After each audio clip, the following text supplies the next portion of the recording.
सिंध के एक छोटे से गांव में रेहान अपनी मां के साथ रहता था। इसके वालिद इस दुनिया में नहीं रहे थे, लेकिन उनकी छोटी सी जमीन थी जिससे उनका गुजारा हो जाता था। जिंदगी मुश्किल नहीं थी, मगर एक कमी जरूर थी, रेहान ने कभी मेहनत करना सीखा ही नहीं था।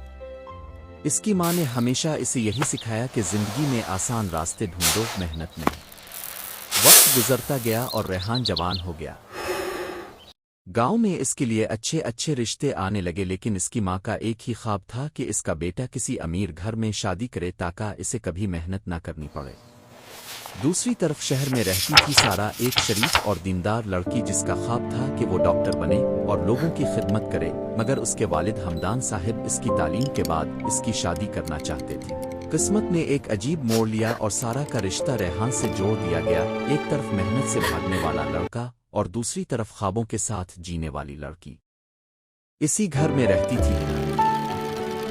ड्राइवर की बेटी, मगर हौसलों में किसी से कम नहीं। वो मेहनत पर यकीन रखती थी और अपनी मेहनत से कुछ बनना चाहती थी। सारा और हिना का रिश्ता सिर्फ दोस्ती का नहीं बल्कि बहनों जैसा था। सारा इसे दीन की बातें सिखाती और हिना इसे मेहनत की अहमियत समझाती। वक्त गुजरा और शादी का दिन करीब आ गया। सारा ने बहुत कोशिश की कि इसके वालिद इसे अपना ख्वाब पूरा करने दें, मगर फैसला नहीं बदला। रात के 2 बज चुके थे और सारा बेचैन थी। वो उठी, वुजू किया और जाए नमाज पर बैठ गई। इसने तहज्जुद अदा की और रुकर दुआ मांगी। अल्लाह, मैं सिर्फ तुझसे मदद मांगती हूँ, मेरे लिए आसानी पैदा फरमा।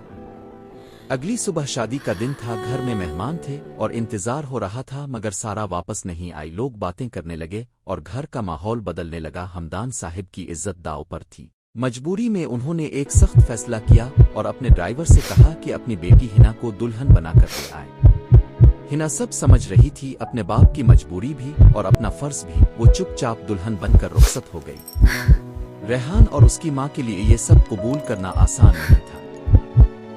रेहान गुस्से में था। इसने चीख कर कहा, मैंने सब कुछ सारा के लिए किया था, तुम मेरी जिंदगी में क्यों आई हो? इस बार हिना ने खामोशी नहीं चुनी बल्कि हिम्मत से जवाब दिया, भागोरी सारा नहीं, तुम हो रेहान, जो मेहनत से भागते हो और हमेशा शॉर्टकट ढूंढते हो।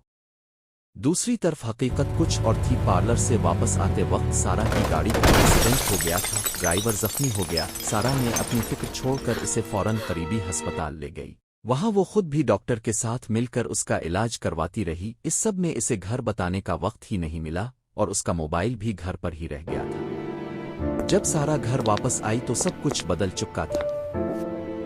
इसके वालिद ने इसकी तरफ देखना भी पसंद न किया और सारा खामोशी से सिर्फ इतना कह सकी, मैं भागी नहीं थी, बस इंसानियत निभा रही थी। जिंदगी में शॉर्टकट हमेशा काम नहीं आते और कभी कभी हकीकत वो नहीं होती जो हम देखते हैं। अगले एपिसोड में हिना की जिंदगी का नया सफर।